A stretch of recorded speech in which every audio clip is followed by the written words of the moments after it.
இனிமே கண்ணை மூடிட்டு கடலை எண்ணெய் வாங்கலாம். ஏன்னா மந்த்ரா கடலை எண்ணெய் இதயத்தின் தயாரிப்பு.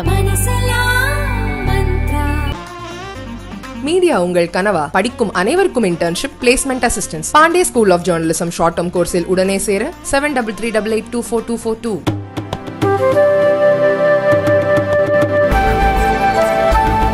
பிரிஜ்வல் ரேவண்ணாவின் தூதரக பாஸ்போர்ட்டை ரத்து செய்ய கோரி எழுதிய கடிதத்திற்கு மத்திய அரசு இதுவரை பதிலளிக்கவில்லை என்று கர்நாடக உள்துறை அமைச்சர் பரமேஸ்வரா குற்றம் சாட்டியுள்ளார்.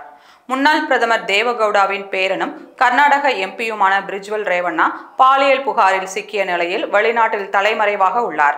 அவரது பாஸ்போர்ட்டை ரத்து செய்ய கோரி மத்திய அரசுக்கு கர்நாடக முதல்வர் சித்தராமையா கடிதம் எழுதியிருந்தார்.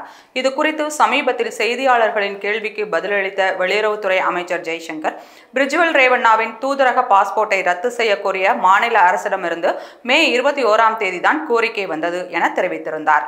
வெளியுறவுத்துறை அமைச்சர் ஜெய்சங்கரின் பதில் தொடர்பாக கர்நாடகாவில் செய்தியாளர்களை சந்தித்த அம்மாநில உள்துறை அமைச்சர் பரமேஸ்வராவிடம் கேள்வி எழுப்பப்பட்டது. அதற்கு பதிலளித்த அவர், பிரிஜ்வல் ரேவண்ணாவின் தூதரக பாஸ்போர்ட்டை ரத்து செய்வது தொடர்பாக கர்நாடக அரசு எழுதிய கடிதத்திற்கு மத்திய அரசிடமிருந்து எந்த தகவலோ கடிதமோ வரவில்லை. ஆனால் இந்த விவகாரத்தில் இன்னும் ஓரிரு நாட்களில் தூதரக பாஸ்போர்ட் ரத்து செய்யப்பட்டுவிடும் என்று வெளியுறவுத்துறை அமைச்சர் தெரிவித்ததை பார்த்தேன். ஆனால் அது குறித்து எந்தவிதமான எழுத்துப்பூர்வமான தகவலும் எங்களுக்கு வரவில்லை என்று தெரிவித்துள்ளார். மேலும் பிரிஜ்வல் ரேவண்ணாவின் பாஸ்போர்ட்டை ரத்து செய்ய வேண்டும் என கோரி முதல்வர் சித்தராமையா மே 1ஆம் தேதி பிரதமர் மோடிக்கு கடிதம் எழுதினார். அதன் பிறகு பாலியல் குற்றச்சாட்டு குறித்து விசாரிக்க மாநில அரசால் அமைக்கப்பட்ட சிறப்பு புலனாய்வு குழுவும் பாஸ்போர்ட் விவகாரம் தொடர்பாக மத்திய அரசுக்கு கோரிக்கை விடுத்தது. முதல்வரின் முதல் கடிதத்திற்கான பதில் என்ன, அந்த கடிதம் எங்கே போனது என்று அமைச்சர் கேள்வி எழுப்பியுள்ளார்.